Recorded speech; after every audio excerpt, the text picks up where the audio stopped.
That's when I got told that I was going to become a teenage father. Okay, now I got to change my lifestyle, and it's time to seriously grow up, because I do want to be that dad. I do want to be there for my child. I want to be able to support her. And in 2013, on February 5th, my daughter was born. And 6 months later, I went into the hospital and found out that I had a cancer diagnosis. Freaking x-ray on the board. Like a group of like 15 doctors came in and just tried telling me how the next year and a half, 2 years of my life was going to look. I wanted to support my family and support my country. I knew that I could join the military and have a really good career, be taught a lot of valuable things, life lessons, and also support my family. And so that was my second goal. If all else failed with skateboarding, that was my plan. And to the point where it was like, I'm sitting in the hospital, inpatient, going through chemo. I have no hair. I'm sick as can be. I'm on so many medications. I'm having to get waken up through the night because my heart rate's so low that I'm going to die. And then I see the Paralympics on TV, and now I have a new goal. And my new goal is to become a professional snowboarder. What's up, everybody? It's your boy Sleep, and I got my guy Grizz here with me, and we're back with another episode of the Thrash Talk podcast. Man, we've had a long and glorious winter. We've had a bunch of episodes dropping for you, and we got another one coming in hot today. Keith, tell us about it. Yeah, thanks, Sleep. Super stoked on this one. This one's my boy, fellow teammate, U.S. rider, Noah Elliott. He's a shredding sassy athlete, and this guy has a crazy story. He's been just crushing the circuit for as long as I can remember. I mean, kid came out swinging for the fences, won his first World Cup, two-time Paralympic medalist, 1 gold, 1 bronze, 2-time world champion. I took second with him last year at World Championships in the team event. I mean, love this guy. Super stoked. Sleep, what do you think? Yeah, he's even killing it this year. I've been seeing all the posts. I've been seeing it all over Instagram. In Germany, was it in Germany a couple weeks ago? He 2 podiums there, two first place podiums. The dude's crushing it. His story is absolutely insane. It's inspirational. Starting off as a teenage father, getting some news that you never want to get in your life. Was on track to become a pro skater. And at that moment, his life changed. And I just can't wait for the rest of our listeners to hear more about it. Yeah, man, I can't wait for this. Y'all tune in. Thank you for joining us. Shredding Sassy's got our back all the way. Let's go. We'll see you out there. Hey, so Noah, what's up, man? Thanks for being with us, dude. So you and Keith have known each other for quite a while, I'm pretty sure. How did you guys meet? What was that process like, dude? What was it like meeting the legend, Keith Gabel? Yeah, no, dude, it was so cool because I actually saw Gabel on TV along with some other athletes at the Paralympic Games in Sochi in 2014 when Paralympic snowboarding was debuted. So to me, it was really like an amazing opportunity, not only to meet the person that I was inspired by and also saw on TV and this new sport added to the Paralympics. But it was also meeting someone who was going to actually go out and help me on snow, because we crossed paths in Park City, Utah. I just moved out to the mountains. I just started snowboarding my first season. I'd been on snow, I think 2.5 weeks or something. And Team Semper Fi Group came in. Gabel was a part of one of the coaches. He was coaching for the duration of the camp. And he came in, and one of the NAC employees, I was having really, really bad leg issues, man. I mean, my socket was chewed up, my leg was chewed up, and I was just having serious issues with it. And then trying to learn to snowboard on top of that, it was so hard. And yeah, man, Gabel came in and got connected with me from the NAC and was just automatically stand up, brother. He was just yo, dude, it's all good. I can connect you with a prosthetist I used to use here in town. Immediately we just jumped off on the right foot, and then we got to get a week of shredding in. And that was a pretty spectacular moment for me, being a new athlete to snowboarding, and also now meeting someone who I saw on TV who inspired me, and also getting help from him. It was dude, this dude's awesome, super cool. And now I get to go snowboard with him and actually follow him and chase him around the mountain. It was pretty sweet. So I was going to ask, you said the Semper Fi Group. What is that? Tell me about that. I'm a veteran myself, so Semper Fi, Man Marines. What is the Semper Fi Group? Gabel, you want to hit that one? Yeah, so it's actually a massive nonprofit in the United States that's dedicated to the recovery of post 9/11 combat wounded service members. And so what I did back then when I met Noah was I was actually just a contracted coach and logistics contractor for them. So recovery through sport, it's anything to do with sport. The big goal there is just getting our service members back into living life, bring them in a somewhat smaller group, anywhere from 10 to 30 participants, and show them an awesome week. So that week we were actually doing a snowboard clinic out in Park City, and I was just kind of in town and thought I'd stop in at the NAC's little mobile spot there and say hi to a bunch of old friends there, and NAC's National Ability Center. And they were like, hey, we got this kid in the back that really wants to make a run for Paralympic snowboarding. He moved here, from like Missouri or something to learn how to snowboard. Would you mind go and talking to him? So yeah, I was like, absolutely. Went in the back, and there was Noah sitting there just trying to sort out his leg. But Team Semper Fi, it's Team Semper Fi America's Fund. They're an awesome nonprofit. I want to say something like 93 cents of every dollar donated goes back into the recovery of service members. And they have all kinds of programs, everything from, the recovery through sport program, which is what I ended up working for as a program manager later on, but also bedside service. So say someone is going through cancer or had a car accident or came back from overseas wounded, they cover the bill, cover the medical costs. If, if it's something, especially if it's something like, say, a motorcycle accident or something that the VA is not going to cover, they'll come in and cover the bill and also take care of the family while everything is getting sorted out. If that means relocating the family to the hospital or near the hospital that the service member is at that time, they'll cover the bill for that. During COVID, we were covering a lot of expenses for our service members who all of a sudden, say, lost a job because of one thing or another, couldn't work remotely, or the other, any number of reasons. So they do a lot of good stuff for our service members.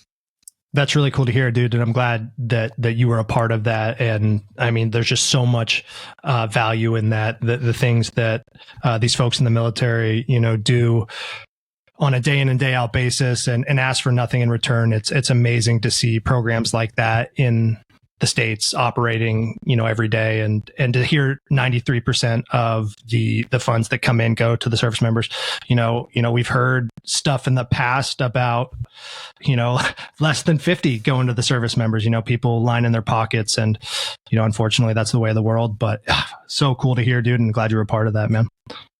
Yeah, I mean, it was one of the big reasons I was interested in actually working for them as a program manager. It was, I started as a volunteer years and years ago when I was living in Park City. They had a clinic come in, and obviously I was a part of the National Ability Center, and they said, hey, we've got this service member group coming in this week. You want to come volunteer and just coach? And I said, absolutely.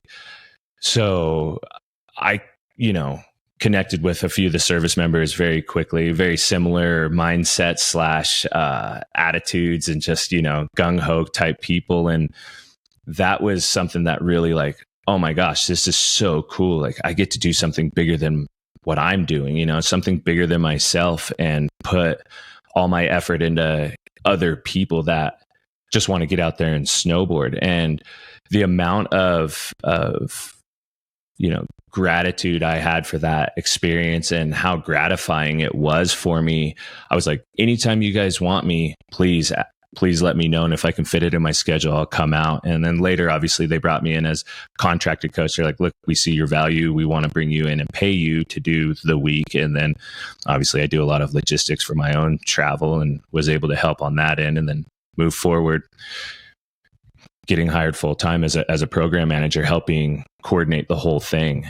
But they're awesome. They do, ski and snowboard clinics. They do fly fishing. They do mountain biking. They do golf. Like, they have a huge golf program. So the sports side of things is really big. And we saw when I was working for them, just the amount of recovery that we saw there was exponential. We saw people come out of their shell that, according to their family members, these people had been holed up for years, kind of deal. So really cool, really awesome, great program. Anybody ever want to donate to a good cause, they're definitely worth it. So dope, man. So dope. Turning it back to Noah. Noah, you mentioned, you saw Keith for the first time on TV in 2014, or not, was it 2014? Sochi, right? Oh yeah. Yeah. 2014 in Sochi. That was the first year for para in the Olympics, correct? For para snowboarding in the Olympics, right?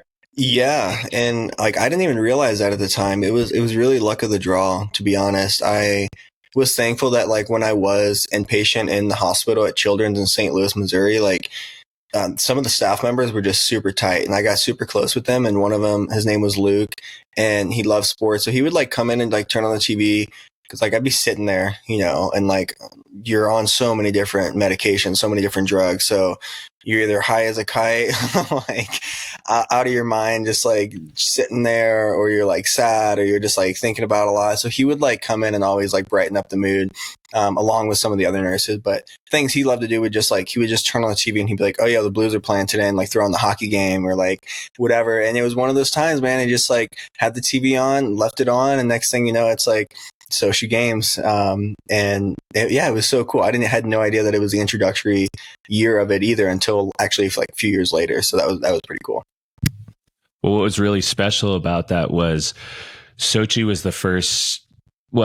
it was the second major Paralympics that had a ton of TV time. So who knows if we would have ever actually got the sport exposed to Noah had the sponsors not jumped on and said, we're going to televise this. London 2 years prior had given the most amount of TV time to Paralympics that had ever happened up until that point. And so obviously Sochi jumped onto that bandwagon, and,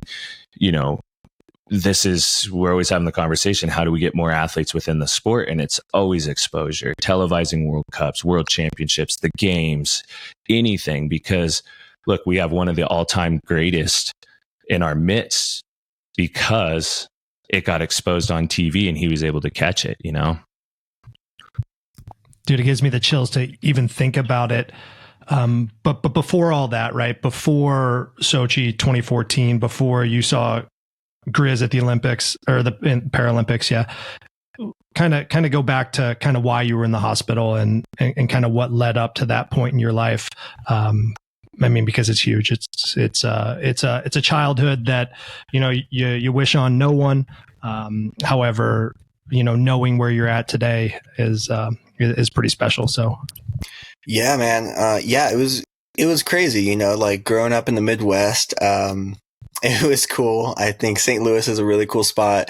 I lived in the suburbs of the city, and no matter where you look, I think you can find trouble. It's pretty easy that it'll find you as well. So, at an early age, man, skateboarding is something that caught my eye, all because of my neighbor. I had a neighbor on the other side of my house that skateboarded, and we lived 2 blocks from the high school. And so he would we lived on a hill too. So it was a steep hill down to a creek bed, and then it would go up back the other side. And so he would just bomb the hill on a skateboard. And so one day I was out in the driveway, and obviously you hear it, you hear the wheel just, and just seeing him have the best time bombing the hill. And I was like, that looks sick. What is that? And I remember he did the cool kid thing. He came down, he dragged his heel and then kicked the board up. And I was just that was the coolest thing I've ever seen. I was like, what is that? And he's like, that's a skateboard. And so I talked to him for a few minutes about it, and then he went back inside, and I remember going inside and I was like, Mom, I want to get a skateboard. And that was kind of the start to me, getting this idea of I want to become a skateboarder. And I had no idea what that looked like. And I remember getting my first board. We went to Target. I got a skateboard, and it sucked. And I couldn't figure out how to skate. I was trying to skate on it. And I'm like, this thing doesn't even turn. The wheels suck. The trucks are stiff as can be. But I loved it. And so I continued to try it. And I was 8 years old at that time. It's eight years old. And by the time I was 10 years old, I actually got to go to a couple of skate shops and watching the skate films that play as soon as you walk into a skate shop. The atmosphere, you open it up, you got all the boards on the walls, you got all the cool clothes that all the skaters wear, and then you get the TVs that just have like all the pro skate films playing. And that's when I saw like skateboarding at like the highest level, and I saw these dudes like traveling the world and skating, and I was like, I want to become a pro skater.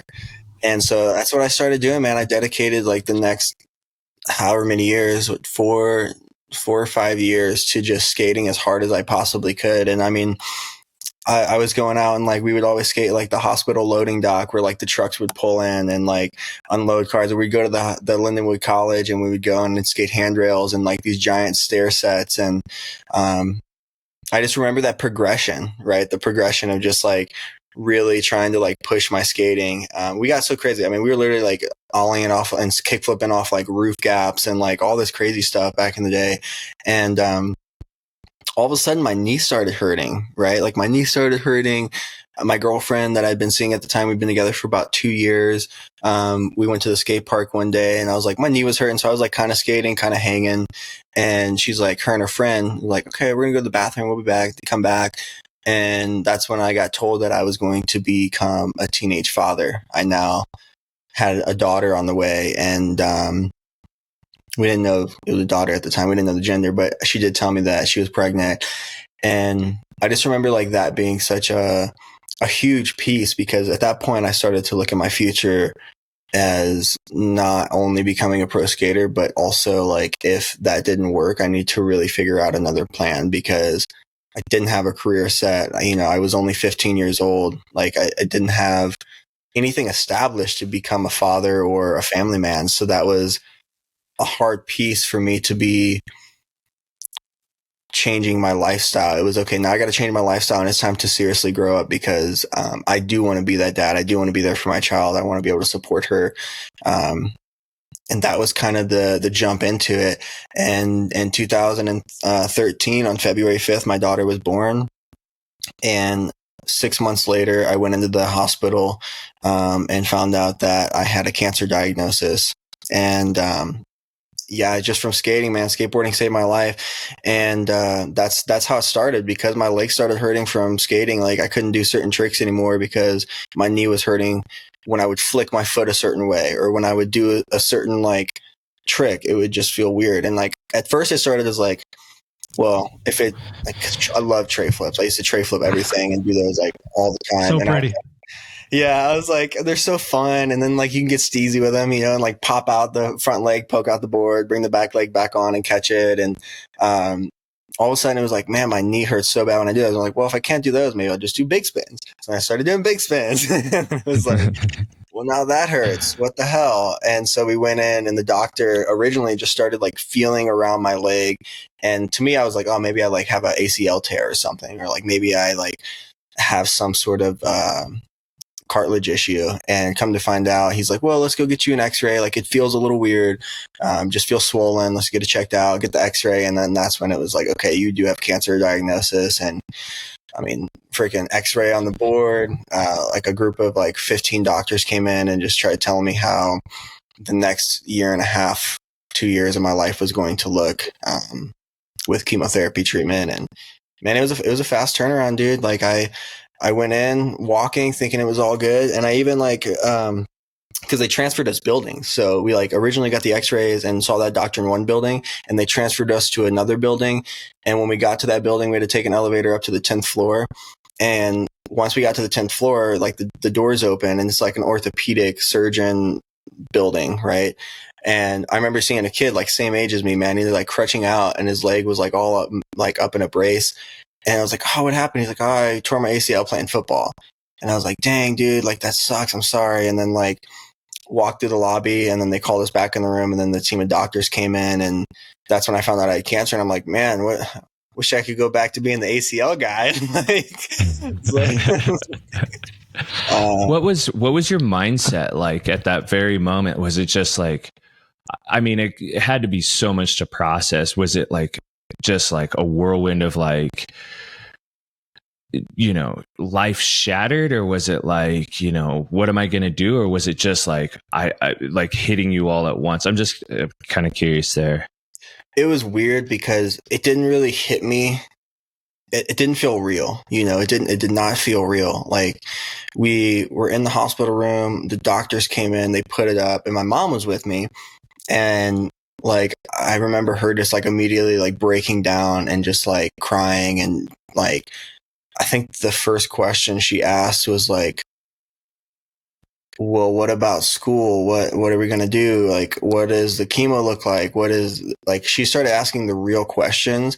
And the only thing I was like, okay, that's cool. But like, I seriously told him, I was like, well, let's see how fast we can get it taken care of. Cause I had no experience with cancer at all.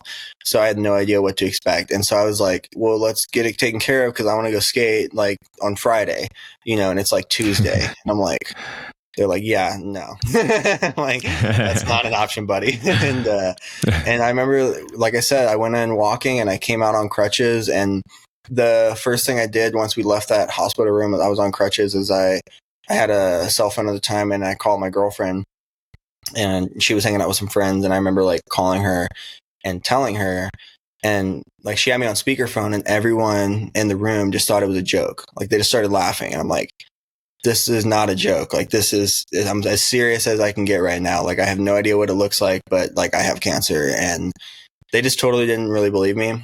And so just like, okay, well, I'm going to get a phone now. So got a phone, and I went outside, and I had just started smoking cigarettes. Actually, at that age, I smoked cigarettes for like, maybe, like, most people don't know this about me, but I like started smoking cigarettes for like 3 or 4 months at that time.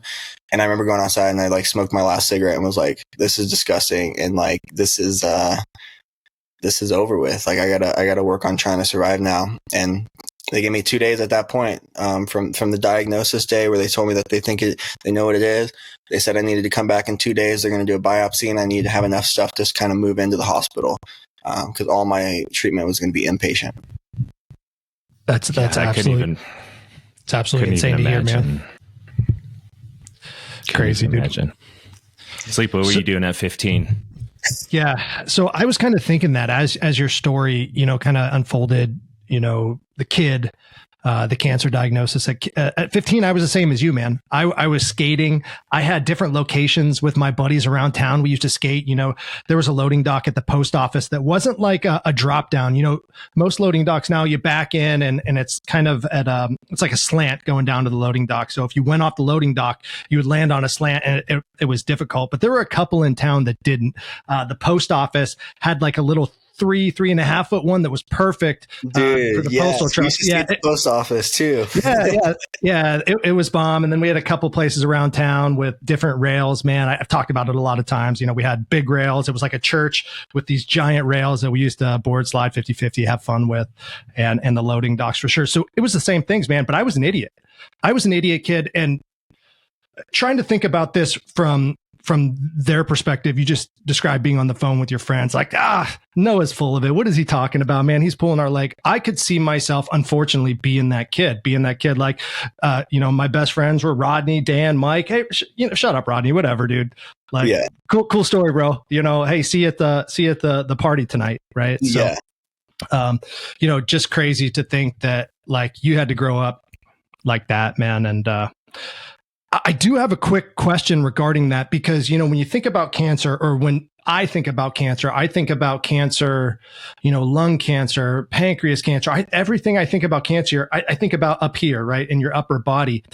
For cancer to develop in your leg, that's something that I'm not too familiar with. Is that where it developed? What type of cancer is it? And is it common, a common type? Yeah, actually, cancer is a crazy thing, because over the years, obviously being someone who went through chemotherapy and had cancer and thankfully was able to survive, like, I did a lot of research into cancer, and like, yeah, I think standardized, everyone pretty much thinks about cancer as being like upper body, upper half.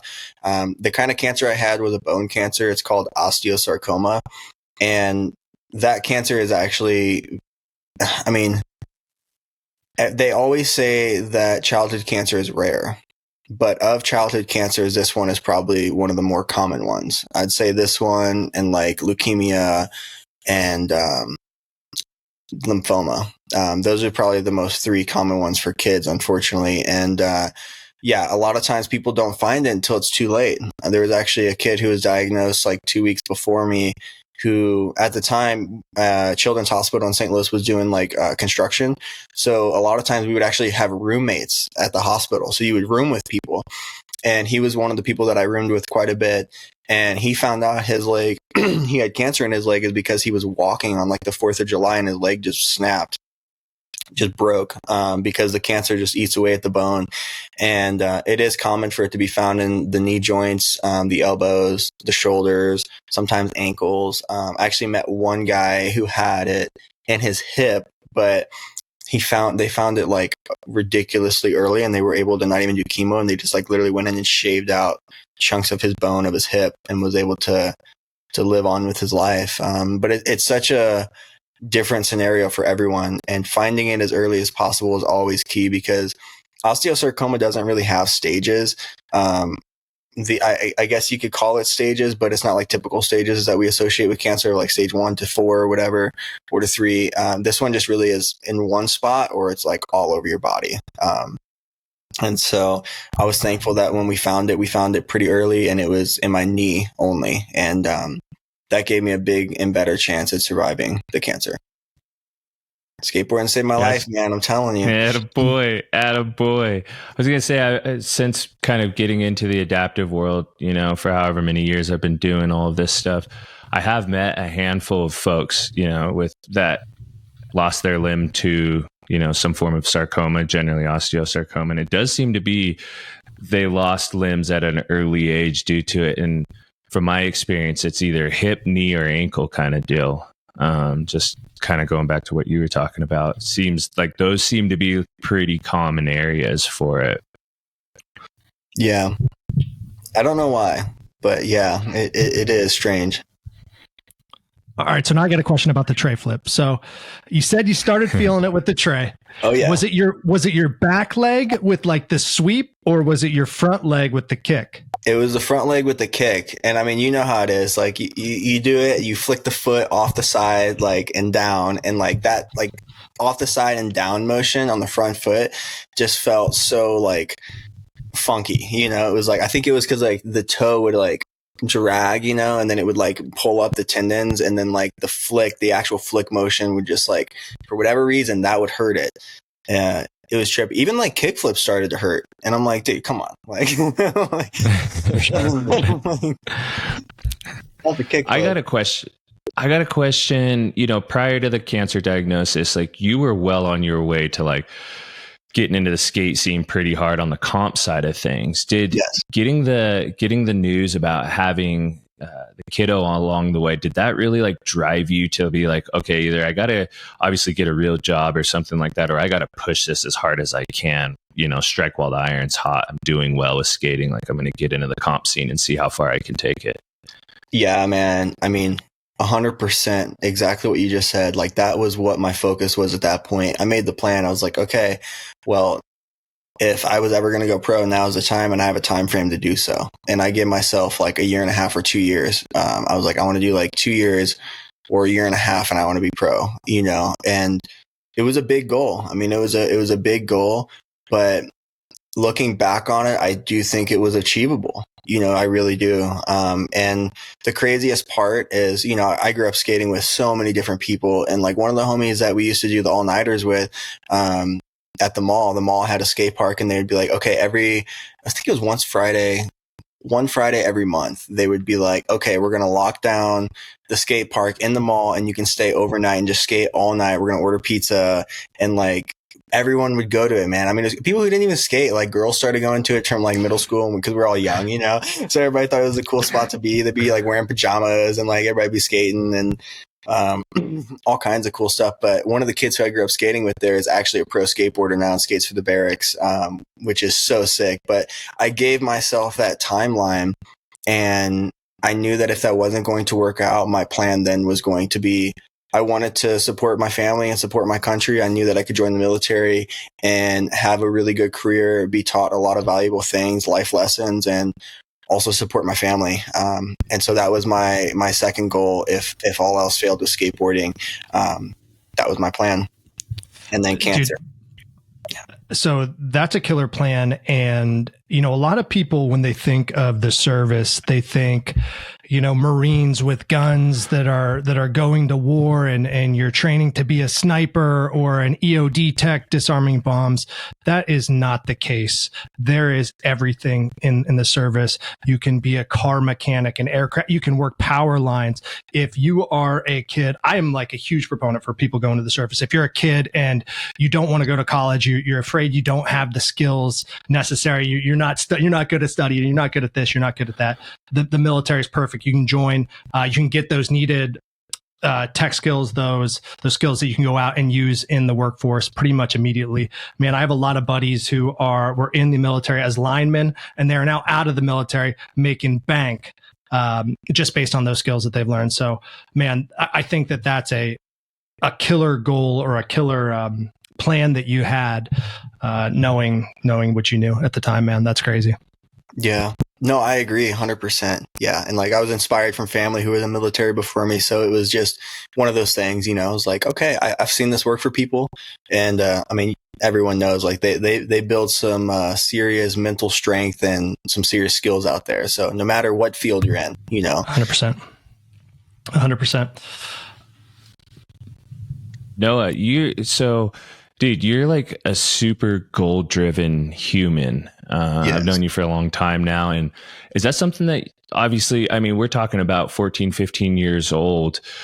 Is that something that's kind of always been part of like your upbringing? And if so, like who kind of instilled that in you? Yeah, I love that you just asked that actually. That's super cool because I would say, yeah. I honestly, like, I kind of knew that, but like you saying that made me realize like, oh yeah, dude, you're totally right. I am. Like, very goal driven. Yeah. And I think, yeah, it started at an early age. And I think it started because of my mom and my stepdad's work ethic, and also my father's work ethic, like seeing the way that they worked and the way that they handled situations, I think gave me that. And then when I was able to latch onto something that was my own, which to me was skateboarding, and building the foundational skills to skate, and you start to learn tricks, and you have to, like, some tricks come like hard, man. Like some tricks take a long time of just pure dedication to get through to get it. And I mean, kick flips, tray flips, those were all the things that were really hard for me.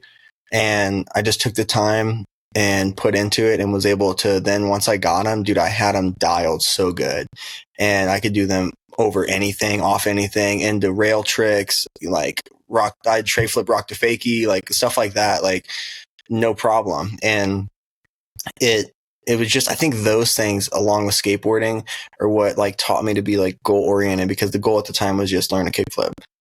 The goal at the time was to learn a tray flip. And then the goal became, okay, you know, my first handrail, you know, and the goals just slowly increased, and to the point where it was like, I'm sitting in the hospital, inpatient, going through chemo. I have no hair.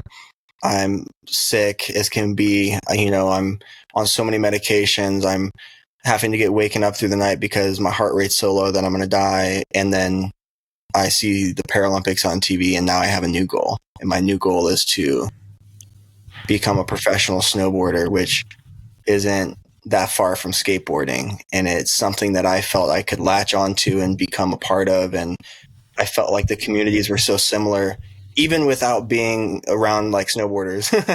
Like I just had the feeling, I was like, this is like a similar thing, and I can do this, and I think I can do it well. And so that was the new goal, and that was the new inspiration. And I knew that I had a timeline, you know, because this is 2014, like the next Winter Games are going to be in 2018.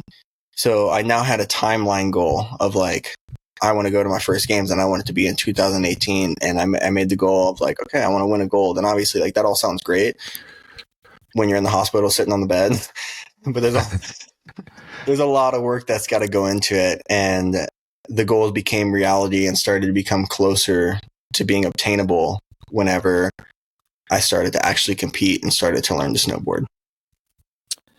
So you had never snowboarded No, man. That. I mean, the only thing I had, there's Blanchette Park in St. Louis, and like every blue moon, it'll like snow and people will go sledding there. And I got to try one of those like Walmart ones where you like shove your foot in it and then like slide down, but it's got like almost like a boat, dude. It's got like, like stringers on the bottom of it, to like direct water flow. And yeah, I just totally could not do that. I tried that like one time, but that was it. So yeah, I never really snowboarded. Yeah, plastic and no edges, right? Yeah, plastic. Yeah, no edges. Yeah. I'm pretty sure my dad got me one of those when I wanted to switch to snowboarding. He got me one of those for Christmas, I think primarily to deter me from snowboarding. Yeah. He's like, dude, we got you a snowboard. Like, aren't you stoked? And I was looking at it and I was like, dude, what is this hunk of shit? Like, what am I going to do with this? Yeah, that's not a snowboard. That's just a glorified sled with straps, Yeah, for sure. Sure. So I definitely like, dude, I just love your attitude and I love like goal sets and your mindset and everything. Kind of taking it back to skateboarding one more time before we like switch to snowboard conversation. So a little while back, we got to interview Bob Burnquist, which was so sick to pick that guy's brain and hear his mindset and everything. I'm curious, like, who were some of your big, I guess, idols or heroes in the skateboarding industry or sports industry that you really looked up to back then? That's a good question. Sorry, guys. No worries. Drank that coffee down the wrong pipe. The people that I was really looking up to at the time, one of my favorite skate films was like Goofy versus Regular. I also really loved the competitions that they would do. And I really loved Alien Workshop. I just love the stuff that they were putting out. Like Minefield was like one of my all-time favorites. But as far as skaters goes, dude, like I really liked P-Rod. I really liked Mikey Taylor. Like Mikey Taylor had one of the coolest style feebles and backsmiths that you would ever see. And like Torrey Pudwell, like Rob Deerdeck, like all those people inspired me in so many different ways. Like not only like some were like, okay, like they had a certain like niche of tricks that they would do that I was like, man, they do this trick like the most steeziest out of everyone. Or it would be like something of like Sheckler, like Sheckler actually inspired me a ton because this dude was going huge. Like he was doing massive things. And I was like, I could totally do massive things like that.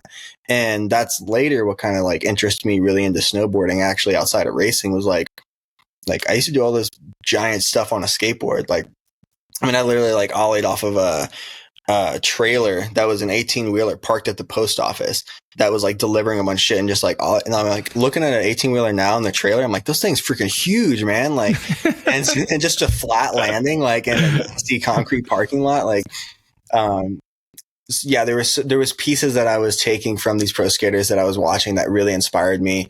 And I don't know why I'm spacing on his name right now, but he's from Kansas City, Missouri. Pro skater, really well known. Most people don't know he's from KC. I can't think of his name right now, but super cool dude. Yeah. Well, I think so. Knowing you and seeing your snowboarding style, and I've even seen some of your skate videos from when you were younger. Alling into a pool and things, just random big drops and stuff. One of the things that almost every one of those skaters that you just mentioned has in common is they're all so smooth. Like regardless of the bag of tricks or what they're doing, like whether it's a banger or just, like you said, like a Six Smith grind or something like that, they're all smooth. They all have this like specific style that just makes it look effortless. And that's how you look on a snowboard, which is like mind boggling considering you're an above the knee amputee.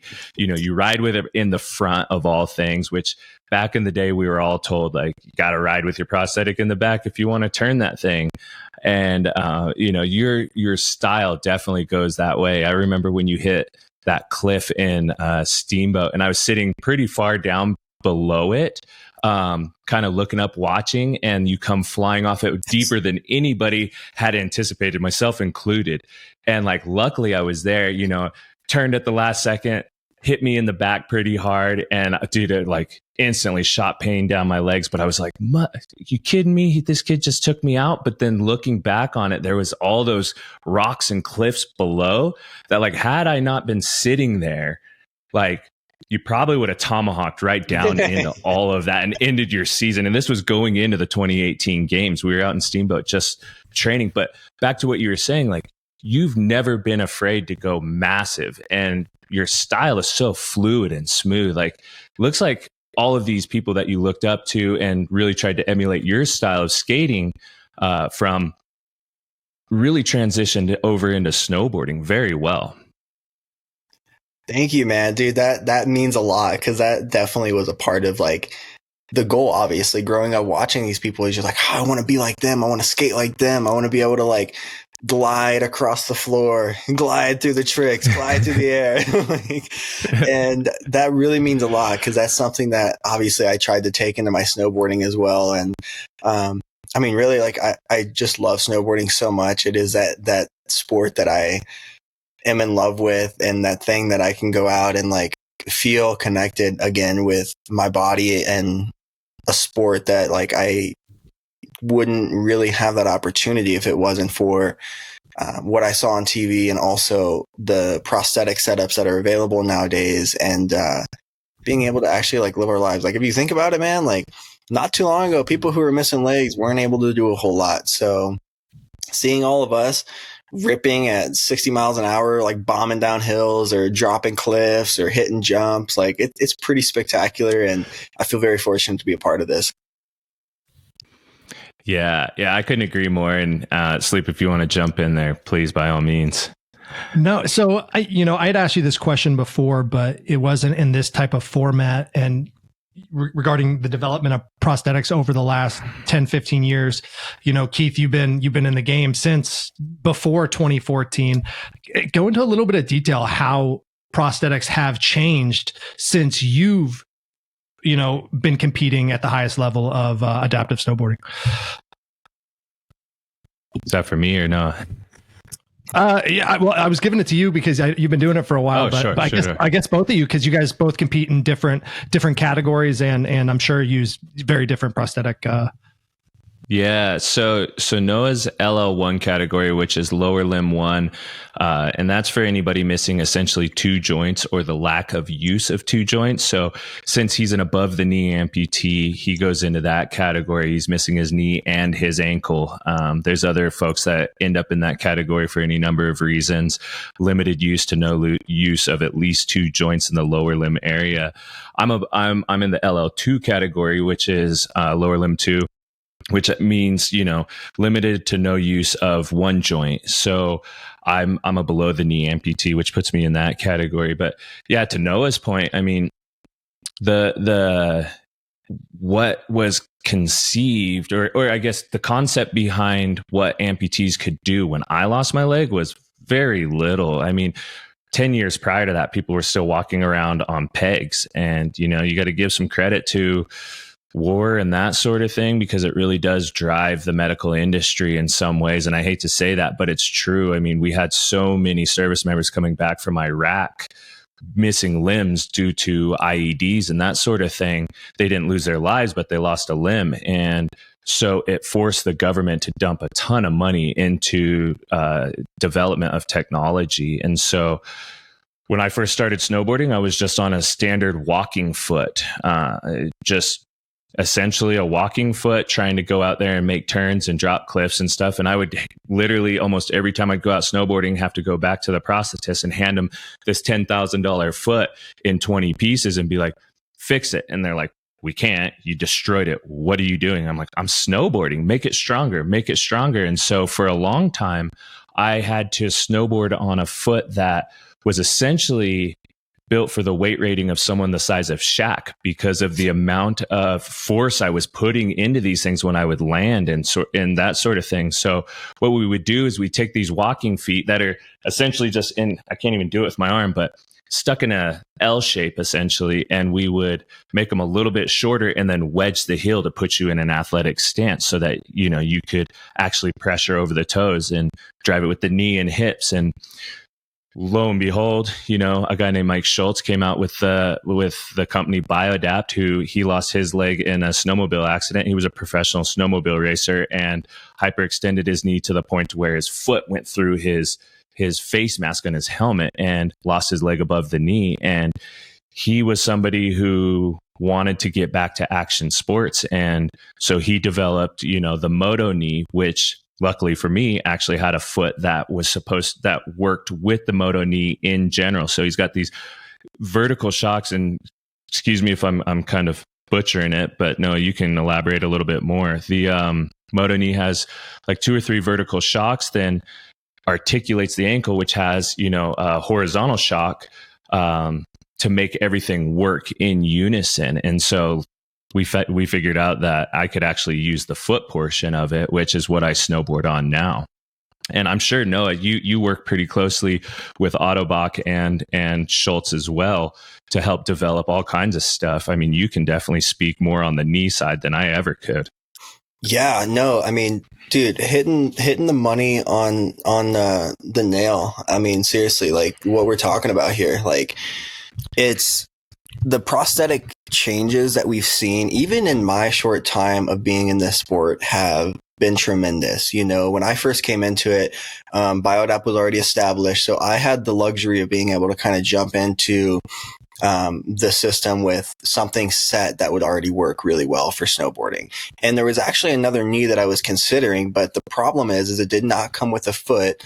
And I utilized resources, and I tried to reach out to as many adaptive athletes as I could. And one of our teammates, me and Gabel's teammates right now, Brenna, at the time, I was reaching out to her because I met her at a camp for kids with cancer. And so she was another person who inspired me tremendously to get into this para snowboarding, and was that also person of contact for me at the time, who was able to be like, this is the setup I use being an above the knee amputee. And yeah, so the BioAdapt setup at the time, it was the Moto knee generation 1. And so the shock was slightly different, then the foot was slightly different. And now we're at the MK2, so the Moto knee 2 and the Versa foot 2. So we're in the second generation of the updated versions that Schultz started production in. But they are amazing. And I actually have been able to thankfully work with Schultz to kind of work on developing and kind of more or less testing stuff out and figuring out what works and what doesn't. And actually just saw Schultz last week at a training camp, and he was able to replace some components for me because I was breaking things. And so he's like, okay, let's make it stronger. Let's make it sturdier. Let's make sure that we're not breaking it. So that's really exciting moving forward to be like, okay, I know for sure that this is obviously the best setup out there for snowboarding. And I mean, whether you're an above the knee or below the knee, it's like you can either get the foot or you can have both. And so it's really cool moving forward to be like, okay, like what is it going to be like? Cause I know he's testing out other things. So what is it going to be at, in, the next 2 to 3 to 4 years, or even 5-year window? What is our prosthetic legs going to look like for sport? Pretty exciting. Yeah, it's so sick. It's amazing to see where the technology has gone. In my time, I could have never fathomed it, back 18 years ago. So, kudos to him and everyone who does the R&D side of things and puts it all to the test. It's so cool to hear and to see that development happen. You mentioned the military and people coming back from war, and that's kind of what led to it. And that's a bummer, but to see you guys be able to develop in the way that you have. Noah, what about skating? I know you're still skating. I've seen some videos, man. I talked to you after Go Skate Day this year. You posted some thrash burn from some asphalt, I'm sure. Are you skating on the same leg, or is that a different leg that you have set up for skate? I do use the same leg for skating, and it's actually worked better for me in my snowboarding, believe it or not. So I skateboarding was such a hard thing for me to get back to. And I remember it was like 2019 or 2020 when I finally decided, all right, I want to try to learn to skate again, because it was so hard. I was at a level of skating that I knew that skating at that level was probably going to be close to impossible at this time. And so I was like, man, the way I want to skate is the way that I left skating. And so it was a hard thing for me to get back to. And snowboarding was that new passion, that new love, because honestly, all I know snowboarding as was with one leg, you know? So to me, that was like, well, I've never really snowboarded with two legs. So this is like snowboarding for me, you know, and I can just keep pushing the envelope and keep pushing the envelope and sending it down the mail system, you know, and getting it going. But, skating, I took on the task. I was like, all right, I'm gonna learn to skate again. And it was hard, man. It was really hard. The hardest part I would say is like figuring out my leg settings for the knee and the foot, because they're so much different from snowboarding. But what I've learned over the years is like after I started skating and figuring it out again, like I love to skate now. It's so sick. I love the feeling of like carving a bowl, hitting coping, all those things. And being an AK using a prosthetic, actually skating is really cool because we don't have a lot of those right now. And so I think it's important to show that so that the next generation can see that that's possible. But actually like skating with the biodap setup and then going back to snowboarding, I was like, man, my leg is so stiff. My foot is so stiff. I started to change my settings quite a bit because of skating for snowboarding. So in return, it ended up working out pretty well. Yeah, it's sick, man. It's to your point, I run my shock in my foot about 50% less in my air pressure just so that I can skate, because if it's stiff, dude, it's like that board is going wild. And I'm a terrible skater. Like I have no problem admitting that, especially compared to where I was at like 15. But you know, it's still fun to get out there and just like surf bowls and you know, just try to balance on one of those things. Like anyone who's a skater or good at skating, they're freaking ninjas, dude. It's so impressive to me. Like you're not bolted down, you're on wheels, and then there's concrete. Like snowboarding seems so easy at the end of the day. Dude, I love it, man. I love it. We've talked about it on this podcast a couple times that, you know, skating is arguably the hardest sport in the world with the technical nature of it and the dedication required to get good. But let's pull it back. I want to pull it back. You mentioned Pyeongchang being your first games, and you set a goal for yourself. And you clearly smashed it. You smashed that goal. 4 years after sitting in the hospital, you know, seeing those guys at Sochi do their thing, you went to Pyeongchang and you achieved that greatness that you were looking for, man. Walk me through that whole process, man. Walk me through, you know, getting there and just experiencing that with a team of, you know, obviously Team USA, your team of like-minded shredders, and reaching that highest level. Man, it's so hard to try to bring the feelings and the emotion and the energy and the stoke and the fear and all the years of dedication to life that went into that year. You know, really like that's what everyone, I think, on the outside world looks at, either the Olympics or the Paralympics. That's all they look at, man. They look at that 1 year of like, oh, this is their Olympic year, this is their Paralympic year. But it's too easy to forget about all the years of preparation leading into that and what that actually took for them to get to that moment and the way that year actually feels to those individuals. And it's different for everyone. For me, like, I mean, that was like my first season of competing. Like my first World Cup was in New Zealand. I had never traveled. Like, dude, the only place I'd ever went besides that was like Florida. And it was like one time my mom was like, yeah, sure, I guess I'll let you go. and so, dude, to show up, I mean, I remember Gabel, Shay, like all my teammates just like having the best time watching me experience the world. And like I had some goofy questions because I had no idea. Like I was trying foods I'd never tried. I was just like so fascinated at like other cultures and really fell in love with the travels. And to be able to do it with such a stand-up crew and team of people, like it made it so much more enjoyable. And so yeah, I mean, every competition was its own. Like I remember going to New Zealand and showing up at my first World Cup, and the conditions were not in our favors whatsoever. I mean, they had little to no snow at that year, and just gnarly course down this like natural gully style pipe. And it was like almost on the backside of like what was another run. Like it was super weird. but going into that, man, my only expectations was to ride the best I could. I was staying at a hostel, waxing my boards out there on the benches. And like this super cool dude from Germany was just like talking to me and chatting me up. And I told him I was there to compete at my first competition. And this was actually one of the only times we've ever had media coverage. So they actually filmed the whole entire event. And which was so cool because later I got to hear that guy at the hostel watched me compete. But yeah, like getting there, competing, the team would pick me up. We went up to the mountain, trained. We actually went early, me, Gabel, and a couple others, and got to explore some.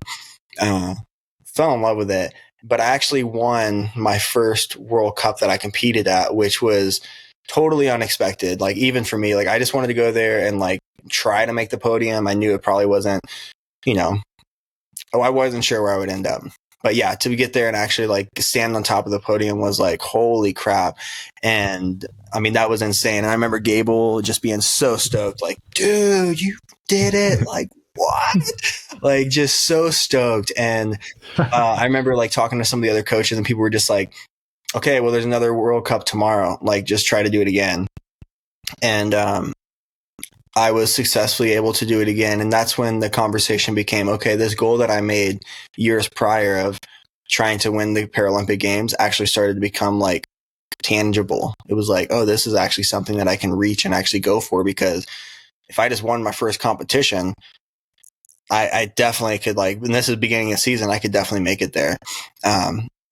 So it was pretty insane. And then when you actually, when you get named to the team, we're in Canada and they actually announced the team and I was selected to be on the team.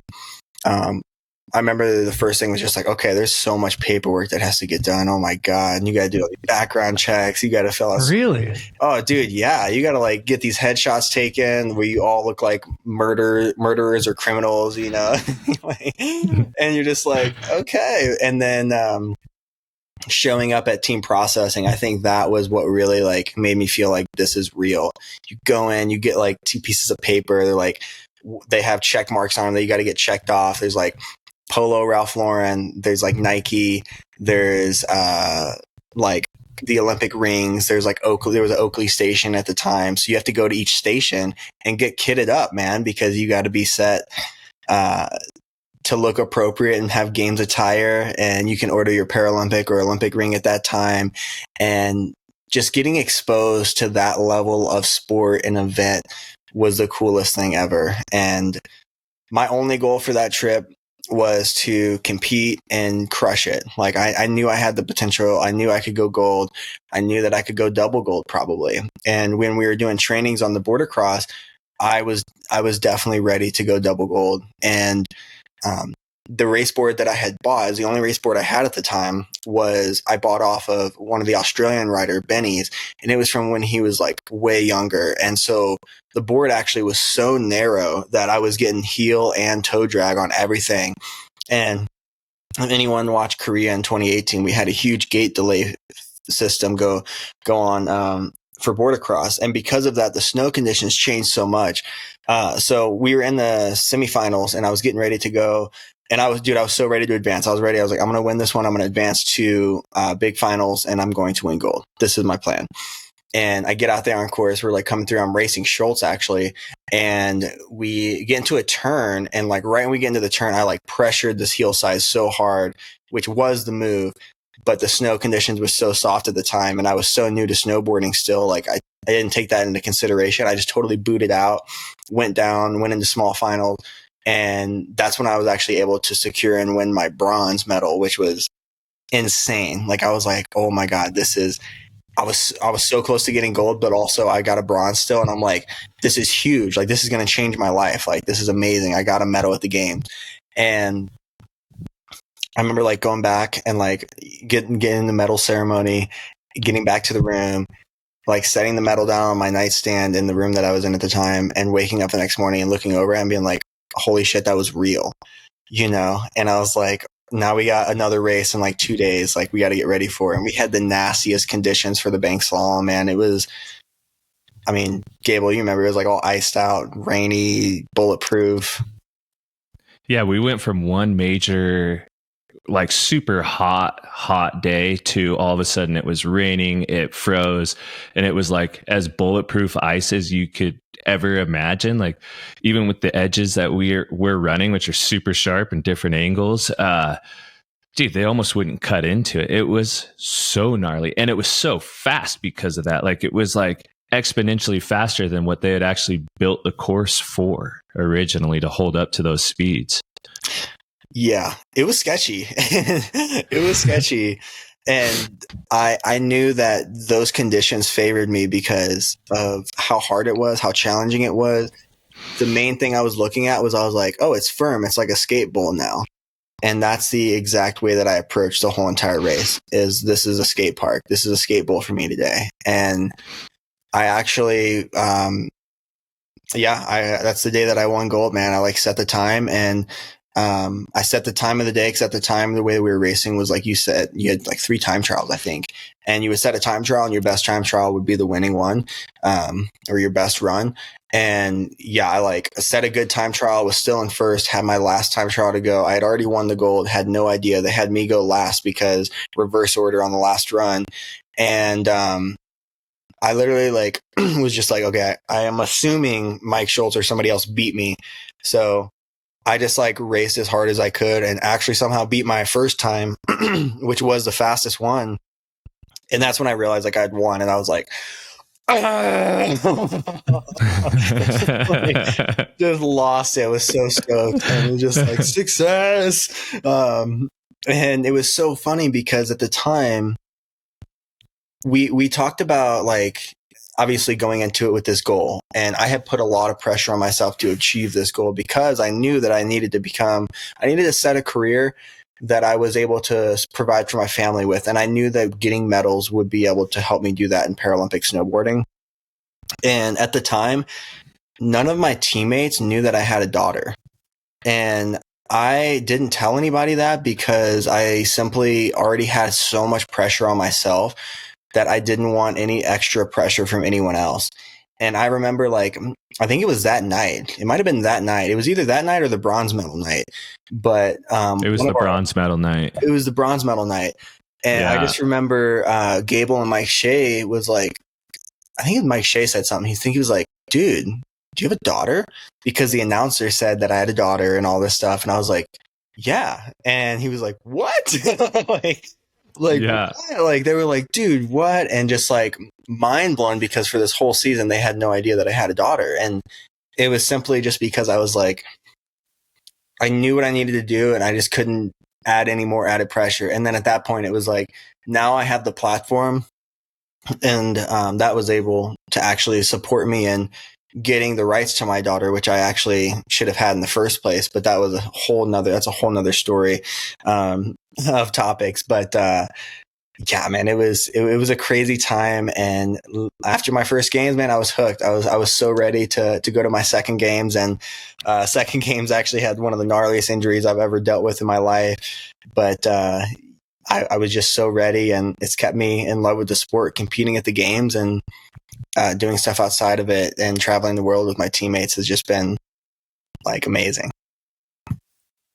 So I've heard some pretty gnarly stories from Beijing. I've heard some pretty gnarly stories from Sochi, but Keith, I don't think I've heard any like great like after party event stories from Pyeongchang. Come on, you got to tell me. I need something. Like, what was like the after party like after you guys kind of closed it out? What was that? What was that time like for you, man? What was maybe the craziest, funnest part of that? No. Well, for me, I mean, I had a bunch of guests that came out. My now wife. Were we married? Yeah, we were married back then too, I guess. She and a bunch of like her close friends who I become friends with, they came out. So I had like a group of like 8 people who came out to support, which was awesome. Cause dude, just real quickly, she had these massive heads, made of me, like cutouts, you know? And so it was so funny because we're at the top of the course. First day was border cross, and people are doing their training lap on, you know, they cross the finish line and they look up in the stands, and the stands at that point were still somewhat empty. And Americans had showed up to support us, not just my people, but a lot of other people's people. And every time someone would cross the finish line, they'd look up in the stands and see these big old cutouts of my face. And so I can't tell you how many people came up and be like, dude, I crossed the finish line, and look up and there's your face right there in the stands. So that was really cool. But to be honest, for my end of it, we went out like one night after the bank slalom event, and we partied or whatever, but it wasn't super crazy. There were a couple of, I didn't medal in that event. So, I was dealing with a little bit of the aftershock of like not quite getting to the podium. I think I took 5th that day or something. But right before that, I had gotten a silver. So I was still celebrating, but it's just a weird mix of emotions when you have multiple events and one goes well and the other doesn't. But there was a buddy of ours, Bruno, who's, we call him the sheriff. He's Croatian, and he's got this super thick Croatian accent, and he'll come up to us and be like, "Howdy, partner." It's just the funniest thing. We all crack up, and his name is the sheriff. We just call him the sheriff now. But he got a bronze, and he was the first medalist ever from Croatia, ever in I think Paralympics, maybe even Olympics, but definitely Paralympics. And so he was like celebrating so hard. And so where I got my motivation to be really upbeat that night, because everybody was out partying at different places, because it was, you had the village, and then everybody kind of dispersed with whoever to celebrate or whatever. But one of my biggest moments at that games after my medal was celebrating with Bruno, because he was just like elated and getting bombarded by the media and all of this. So it was like, we're going to cheers to Bruno tonight, with my group and everything. I'm not sure where Noah ended up. Dude, it's so funny because obviously we all love Bruno, and like, dude, if you don't know Bruno, man, that guy literally is the funniest guy ever. He's so awesome, just the best energy, like hilarious guy. And I wish I would have been there to see some of that. I ended up with, I think it was, I could have swore you were there too, Gabel. Maybe not, but I might have been. Yeah, we went to like a Korean barbecue place, and like we went down and did Korean barbecue, and like I wasn't drinking alcohol or anything at the time, so I didn't like get crazy. I remember we doing Korean barbecue, and then I did a bunch of media stuff, and then went back to my room. And the celebration actually didn't happen until like months later for me, when I like went back home to St. Louis and got to see all the homies and meet up with everyone and show the medal. And that's when the party went down, and it was sick. It was like, see everyone who came out, seeing family again, reconnecting. It was sick, man. It was sick. That's actually my homie Zach, who takes pictures, and my other homie Alex, who also takes photos. At the time, they came up and they like documented it and got a bunch of pictures from the event. And yeah, man, just was so good to reconnect with those guys. Real quick, would you mind just as we wrap, like, what's next for you? What's big in the works? Yeah, man. Actually, I'll just touch quickly about Beijing and then tell you kind of why that's projecting me into what I want to do next. We talked about my second games, man. Like, I was going into it, I was ready to go double gold. I was definitely a medal contender, for sure. And going into it, man, I had this wound on my residual limb. So my stump that had been amputated, this wound that would not heal. And it was all based on the shape of my leg. So the shape of my leg at that point was really bony and like really pointy. And what happens is when they amputate your leg, they cut it and then they wrap your muscles as padding and they stitch them so that the padding can stay over your bone for impact. And what ended up happening is the sutures actually for the muscles tore and they pulled back. And so then I had my muscles retracted and my bone out here. And the only thing that was separating like my bony limb was skin over the bone. And I had this wound over the bottom of it where the bone was. It was a major pressure point. And we went into world championships because of COVID. They had world champs the same year of the games, which like never happens. And so I was like, okay, now I'm like determined to not only defend my world title at the time, but also win a gold. And I like rode so hard, successfully defended my world title at the world championships, and then took my leg off. It started hurting and I took it off, man. And I had so much blood. Like I'm talking coffee mug cup of blood in it. And I went and saw the medical staff and they're like, you got to go home. Like we're a month out from the games. You got to see doctors and try to get this healed. Long story short, in that time, my bone actually came through my skin and I was able to see like a half inch of my femur sticking out of my leg. And I had to have so many meetings with doctors and so many staff members because they didn't want me to go to the games anymore. But I qualified. I wanted to go. And it was actually like blessing in disguise because it's how I ended up meeting my girlfriend. Now, Kate, she was a wound care specialist. And yeah, Toots took care of me, man. She good old Toots, man. She got me a plan put together being a wound care specialist on how I was able to actually snowboard with my femur sticking out and still go to the games. And she convinced the medical staff at Team USA that this was going to be safe.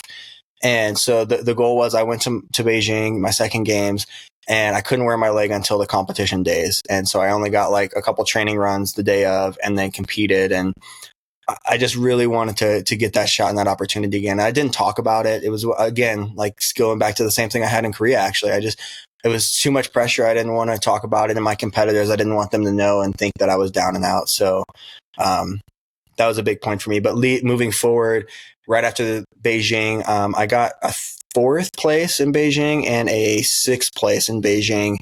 And right after, man, I got my revision surgery. My leg is better than ever. And it inspired me to really take care of my body. So I've been like hitting the gym room a ton to get stronger. And it's projected me into like the next series of projects and films that I'm working on doing. I had the opportunity to be in a Warner Miller film a few years ago. And it's time that I want to showcase my actual riding capabilities off of a race course. And so those are all things that I'm working on doing at this moment. So I'm very excited and super excited, obviously training for my next games, but yeah, can't wait to get out there and showcase some more adaptive riding. Yeah, brother, it's sick. I remember you showing me that stump and I was just like, I almost vomited. I was like, bro, what is going on? You're like, yeah, this is what I've been dealing with. And I was like, you got to get that sorted, man. But yeah, super stoked to hear kind of the goals and drive for other things. You know, you and I are working on the same project to kind of showcase the other side of what adaptive snowboarders can do along the way. And, you know, nothing but the best of luck and well wishes to you. I'll see you here in a few weeks, but, you know, how can everyone follow along while you're on this journey? Yeah, get that out there. I appreciate it, man, and I can't wait to see you as well. If you guys want to stay tuned, follow me. Follow my IG at Elliot ELLIOTT _Sendy SENDY, and I'm also on Facebook with just Noah Elliott. Not really on TikTok, sorry guys. Not really into the platform right now, but I'm working on it. I'm trying to get better at it, but IG is where you can follow me the most. Love it. Well, thank you very much, Noah, man. The amount of stoke that you have for life is contagious, and I can't wait to follow you this year. So, hey, thanks everybody for tuning in today. Another episode of Thrash Talk with our boy, Noah Elliott. Have a good one, y'all. You.